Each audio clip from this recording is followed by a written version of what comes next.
Okay, welcome everyone. So if you want to take a few minutes or a minute or so before we get started, you can tell us in the chat what your favorite part of science fair is.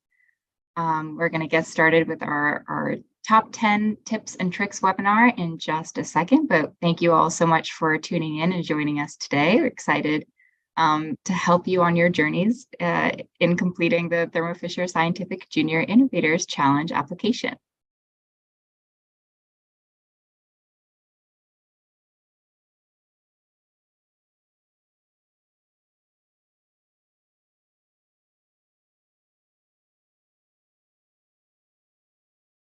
Okay, so we'll go ahead and get started. So hello, my name is Reva Ramadorai. I'm the director of the Thermo Fisher Scientific Junior Innovators Challenge, and I'm here with my colleague, Gabby Freckman. And we work for the Society for Science and are responsible for the Thermo Fisher JIC program. So you've hopefully received our emails and will continue to receive a lot of more emails throughout the spring. And this session is going to be recorded so that we can post it on our YouTube page for other students who can't make it today to be able to watch later. Yeah, so for this webinar, we'll give you some tips and tricks to help you complete the application. We know it may seem long and difficult, but we are here to remind you that you can do it. We want to show you that the application is a really fun process, and just by submitting one, you have the chance to win a lot of prizes. We are always here to help you and answer your questions, so email us anytime at jic@societyforscience.org. So if you have any questions today during our webinar, feel free to type them into the chat box on the right-hand side of your screen, and we'll make sure to get to them at the end of our webinar.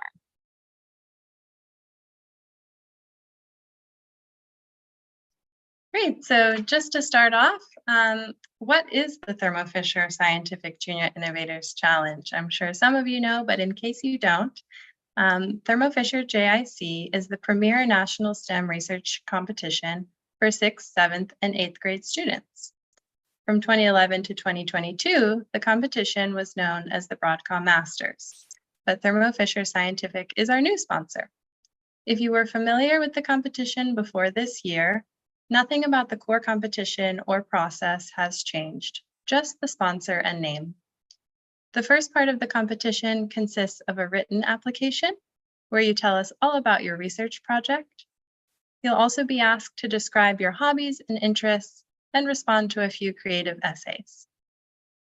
Judges then review all of this information to ultimately select the 30 finalists that participate in the second part of the competition, Finals Week, which is an all-expenses-paid week-long experience in Washington, D.C., filled with project judging, team challenges, and fun activities around the city.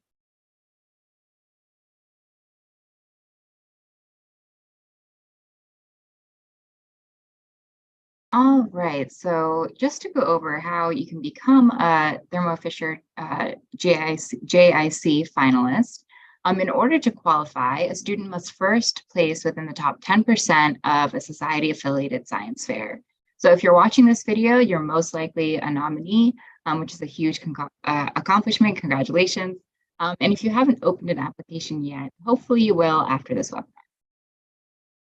So first, you need to complete and submit an application. Once you've applied, you're in the running to become one of the top 300 junior innovators. And from those 300, the judges select the top 30 finalists. As Gabby mentioned, these finalists are invited to compete in Finals Week in Washington, D.C. And during Finals Week, the students showcase their research projects and compete in teams in hands-on STEM activities.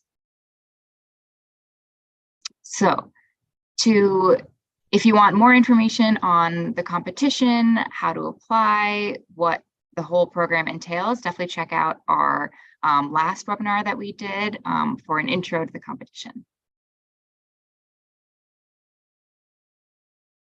So our first tip is going to help set you up for success. So we really recommend that you read the official rules before starting. You can find the PDF on the homepage of the application site and the resources page, as well as on the Society's website. So plenty of places to find the official rules. And even if you've already started or submitted your application, you can still go back and read through the rules now. It's really important that you meet all of the requirements, so we want to make sure that you read through those.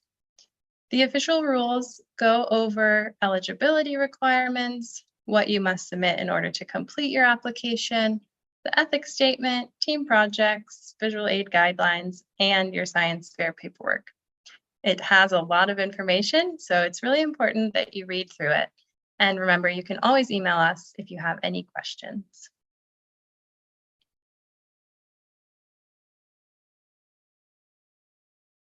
Just to go through some of the main points of the rules document, because we're not going to go over the whole thing right now, we thought we would share some frequently asked questions about the rules.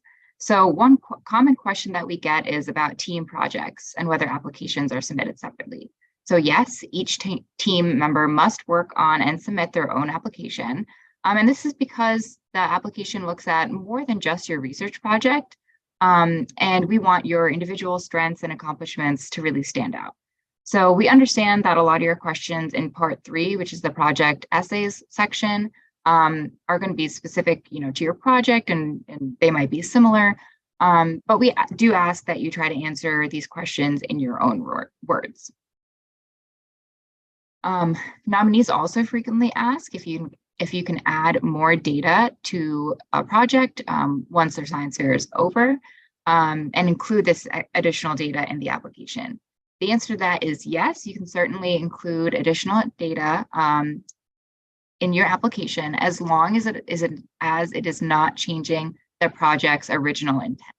So the research question, your hypothesis, or your engineering design, the prototype that you're building, has to be the same as what you competed at your local fair, and has to be the same project that earned you the nomination to apply.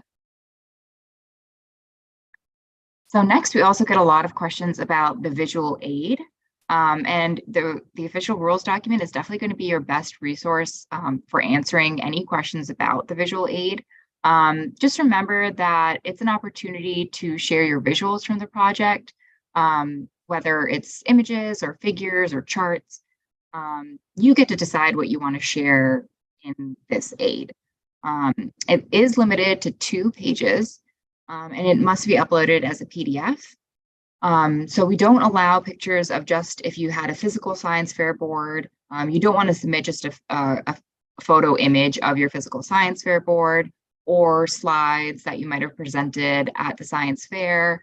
If it's more than 2 pages worth of slides, or your digital poster board or anything, you really should look at the rules to make sure that your aid is lining up with what the rules say is allowed for the visual aid. We also recommend that you keep the visual aid to no more than 3 visuals per page. The evaluators and judges who are reviewing your projects aren't going to have the opportunity to zoom in, so you want to make sure it's readable at 100% zoom. So try not to cram too much information on there. You can also refer to images and tables and graphs, anything that's in your visual aid within the application itself. You can watch our application how-to videos to learn more about how to reference graphs if you need to. All right, so I know that was a lot of information about the rules, but don't worry, you still have plenty of time to work on your application, to read through those rules. But that's why our next tip is to start early. Yeah, so although the application deadline isn't until June 14th, we highly recommend starting your application as soon as you've received your nomination. That way, the details of your project will be fresh and your motivation will still be high. The number one thing you can do to start is register for an account and enter your fair password so you gain full access to the application. If you don't know your fair password or you entered it incorrectly, email us and we'll help you. We just need your name, the name of the fair that nominated you, and the city and state where your fair took place. Once you have full access, you can browse through each section of the application so you know what to expect.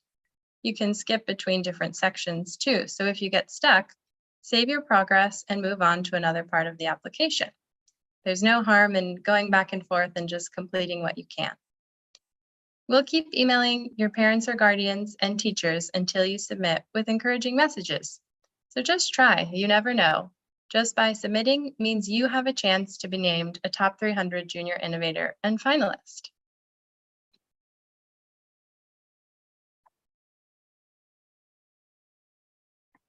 All right, so our third tip is to use our application planner, which we provided in your digital nominee packet. So hopefully you got that digital nominee packet in an email from your fair, but if not, you can always email us and we'll send you a direct link to it. So basically this planner is something that you can fill out either online as a PDF or you can print it out and write things down in it. But we hope this helps you manage your time and that it enables you to complete the application before the deadline. You've worked really, really hard, and we want to also make sure that you reward yourself each step of the way. So whether it's by listening to your favorite song, doing an activity you love, or enjoying a special treat of some sort, we hope you make time to celebrate the small wins throughout the application. And we've also found that, it's really helpful to just break it down step by step. It can feel maybe a little bit overwhelming when you first open the application and see how many tasks there are, but we promise it's doable. And breaking it up into chunks will hopefully help it feel like an easier task.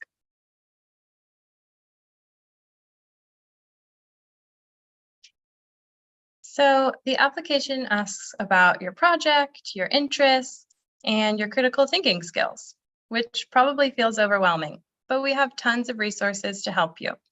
We've created videos to walk you through each section, which you can find on our YouTube channel and in the resources tab of the application.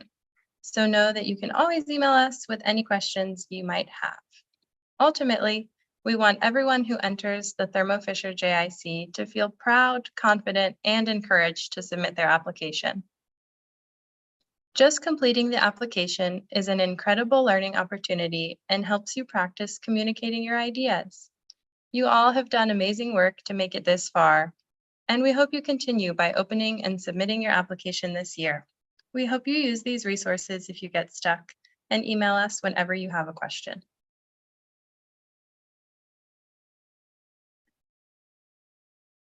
All right, so tip number 5 is about getting your science fair paperwork together. So this is an important part of your application because it helps us know that you were safe when you did your project. We ask that you submit any paperwork you completed for your fair. We also ask about what safety measures you followed and who gave you approval to do your project in this science fair paperwork section of the application. So like I mentioned, you'll be able to let us know where you conducted your research, who approved your project idea, what types of permissions you received, whether or not you used certain materials like hazardous chemicals or microorganisms in your project. And then if you completed paperwork, you'll have the chance to upload it in this task of the application. So here's your reminder now. If you do not have copies of the paperwork you submitted at your fair, definitely reach out to your fair to ask for it. If you can't get a hold of them, you can always have an adult who supervised your project or granted permission for your project write us a letter and sign it saying that you followed, describing what safety measures and procedures you followed. The official paperwork is best, but you always have this as a second option. So all to say that we just want to make sure that you were safe while you conducted your research, and the paperwork helps us verify this. So again, because the application is due for a lot of folks after the school year ends, sometimes it's hard at the last minute to get a hold of that paperwork if you don't already have it. So while your school is still in session, while your affairs are still active, and people haven't gone on summer vacation yet, definitely reach out and try to get that paperwork. So our next tip is for when you get stuck. It can be difficult to put your thoughts into written words, so we recommend thinking about the application like a judging interview. You already had one of these at your fair, so you know how to answer the questions. Try to answer your questions out loud. Speaking your thoughts aloud is a helpful way to get them organized and eventually in written form. If you hear yourself say the answers, you'll know what they sound like to your readers. Think about it as if you're having a conversation with someone. You can also try recording yourself and playing it back. You might even let someone else listen to your answers so you can practice getting your ideas across. Just remember, you should always be the one coming up with your answers.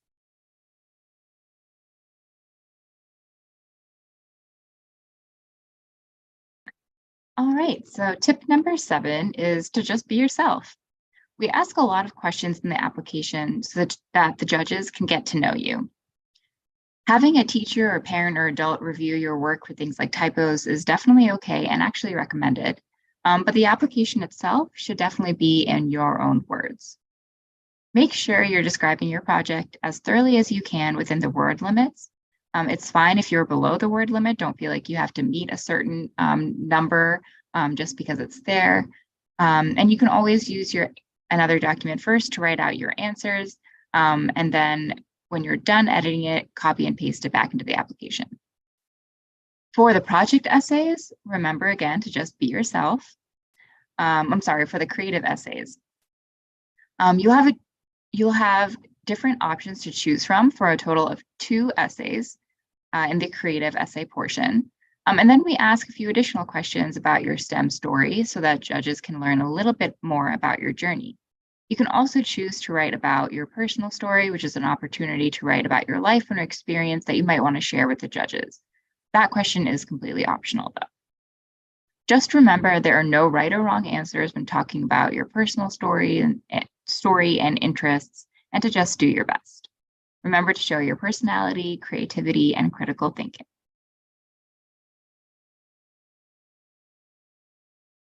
Our 8th tip is to hear from our alumni to learn more about the competition. You can read blogs about our alumni by visiting the Society website. Click on Press Room and then Blogs, and use the search bar under all blog posts to find blogs about middle school alumni. As a reminder, the competition was formerly called Broadcom Masters, so most of the blogs will refer to it and have that name in the title. We suggest searching for keywords to find the best results. Some of these keywords could be Broadcom Masters, Top 300, 30 finalists, and middle school. They should all help you find blogs about former middle school competition applicants and finalists. You can also find past alumni advice webinars on our YouTube page, and make sure to join us this May 24th at 7:30 p.m. Eastern Time for our live alumni webinar this year.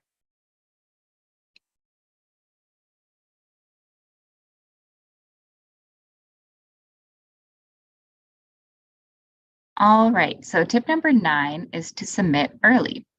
So remember that you can always edit your application even after you hit submit up until the deadline on June 14th. So even if your application isn't perfectly how you want it, you can still work on it later, knowing that we at least have your completed application and you have nothing to lose. So make sure you hit submit on that application. The earlier, the better. To edit after you submit, you can click on a task and then click on the 3 dots in the upper right-hand corner and choose edit. Make edits you want, and then make sure you go back and select mark as complete. And then you won't need to submit the application again. If you want a more detailed tutorial on how to edit your application after you submit, make sure you check out those application walkthrough videos that Gabby mentioned earlier. Okay, our final tip. You've submitted and now it's time to celebrate. Congratulations on this huge achievement. It's a really big deal to finish the application, and you'll get prizes this summer like a t-shirt, a bumper sticker, and more.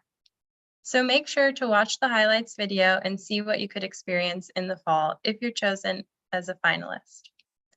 All Thermo Fisher JIC nominees make us so proud through your perseverance and eagerness to change the world through STEM.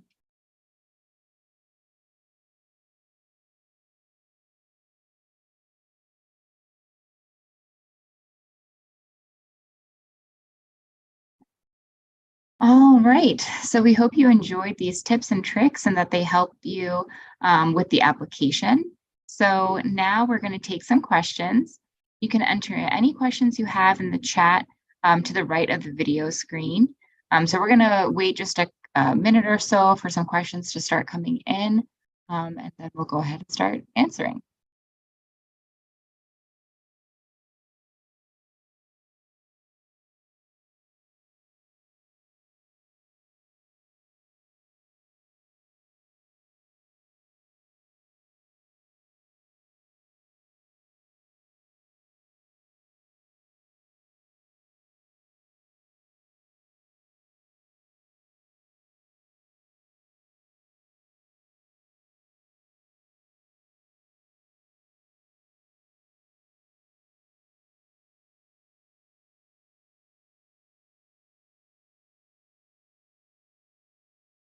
All right, so a few questions have started to come in.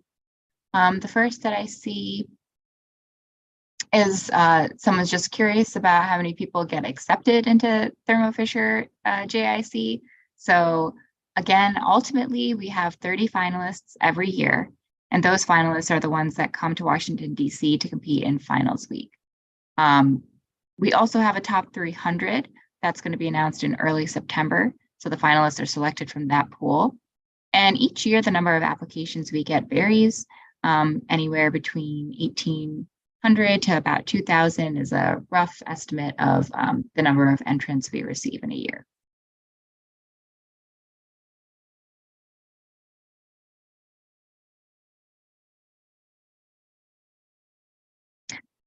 Another question we have is, how formal should the creative essays be?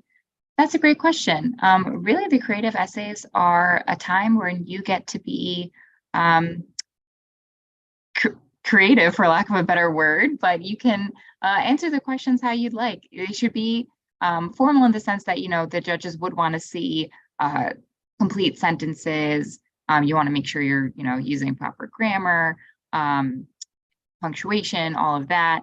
But the ideas can be abstract. The questions lend themselves to different answers. So if you have a unique perspective or take on one of the questions, definitely share it, because those essays are your time to do that.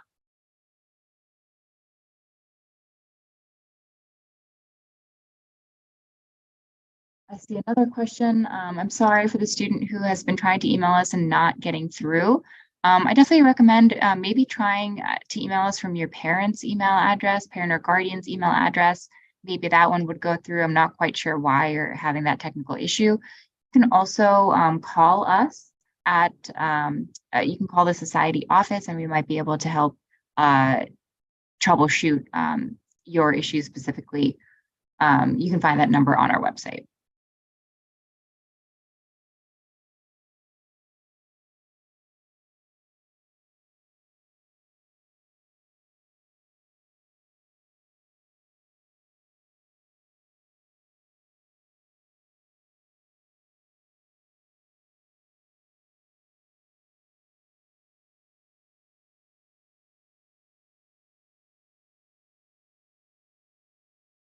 All right, we have another question about receiving two different fair passwords. This is definitely common if you competed at a local fair and then made it on to your state fair. That's totally fine. You'll have the opportunity. You can first enter either one of those fair passwords in the first step where you're confirming your fair password. Both will be accepted. And then in part one of the application, you'll be able to say if you were nominated by a second fair, and you'll be able to give us that fair ID. It does not have any impact on your application whatsoever. So it doesn't matter if a student or a nominee has received one fair password or two. It's just to help us keep track of which fairs are sending us students.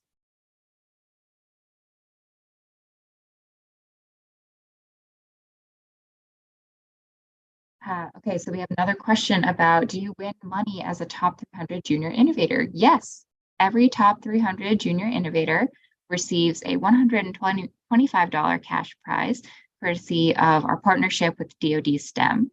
So that's definitely something to look forward to. And you also receive a prize package in the mail with some other swag.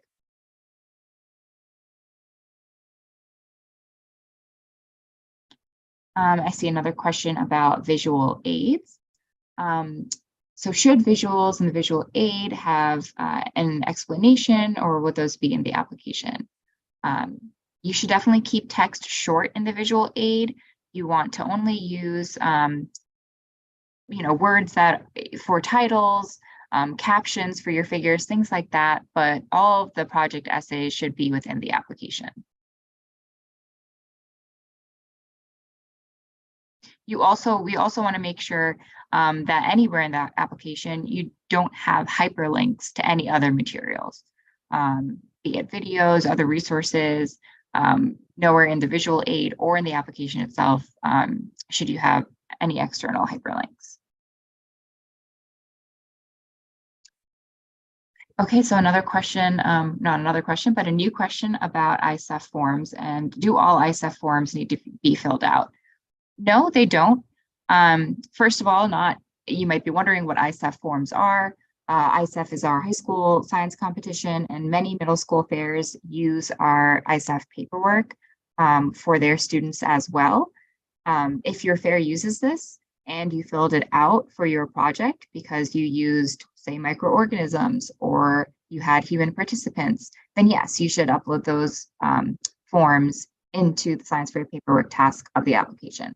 If you do not use ISEF forms, let's say your fair uses their own type of forms, you can upload that instead. And you might not have completed any forms at all because your research project didn't really involve anything where you had to show additional safety measures or you had to get pre-approval, and that's okay too. That section of the application will walk you through what would be needed based on your specific project and what you're working with. So just make sure you're answering all those questions as thoroughly as possible. And then if you have paperwork, uploading it there.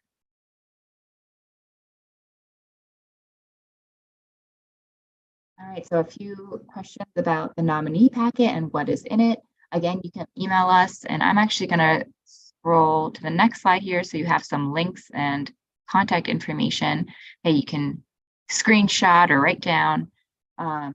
The nominee packet is basically just a digital document that explains what the competition is, what you can win if you enter, how to enter, and just basic information about the competition, a lot of which we've gone over today and gone over in other webinars. But if you didn't get this from your fair and would like it, you can definitely email us at jic@societyforscience.org, and we will be sure to send you that link.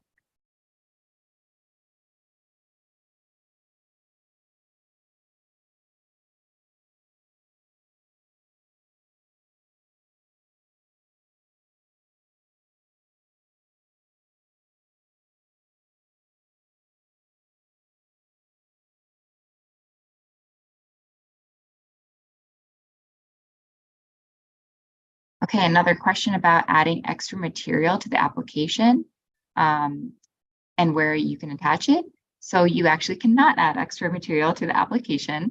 The application is very comprehensive. It asks all about your research project and several questions. Like we talked about, you have the opportunity to attach a visual aid. So those are the two main ways that you're going to tell the judges and evaluators about your project. And then, of course, we have the additional questions. The answer is you are not allowed to submit additional materials for your research project in the application.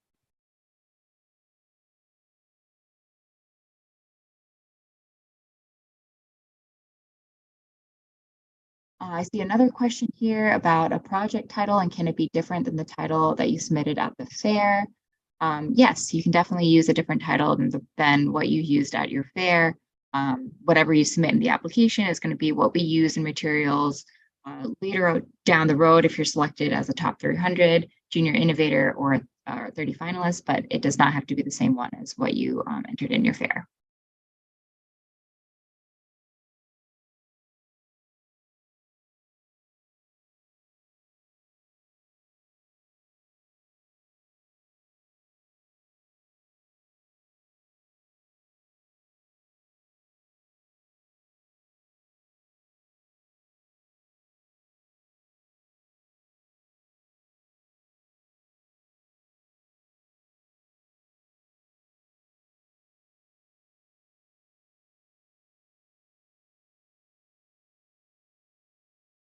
So I see a question about judging criteria.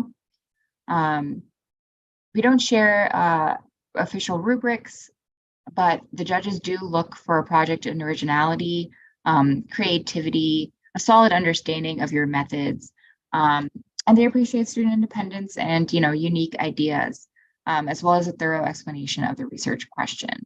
So the part 3, your project essay section, really walks you through all of those different steps. So just try to be as thorough as you can within the word limit. And again, show, we know that student research is not always a solitary endeavor.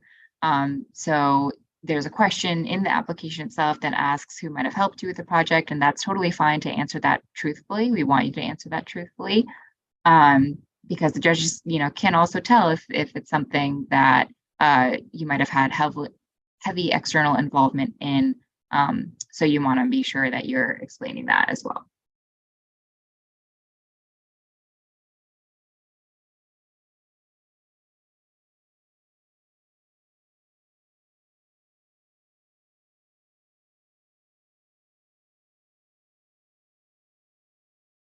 All right, so I think that about wraps up all of the questions that I see. There are some specific questions. It's best to email us with your specific questions about your, science fair paperwork or project, and we'll definitely be able to get back to you with an answer.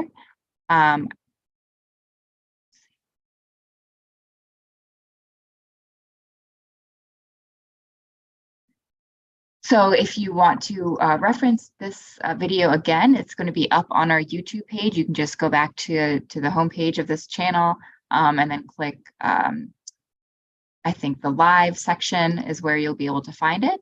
And it'll be available immediately after we end the webinar. So thank you all once again for joining us today. We hope this was helpful. And again, if you have any questions, you can visit these resources that we have up on the screen here, our website. There's a resources page within the application itself that has links to all of our application walkthroughs, our page of frequently asked questions. And again, our email is jic@societyforscience.org.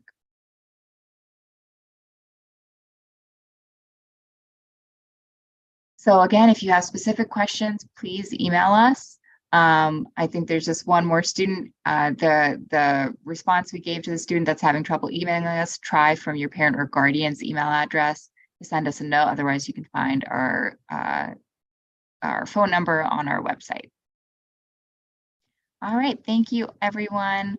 Good luck on your applications. You all are going to do great. And we hope to see you at the next webinar.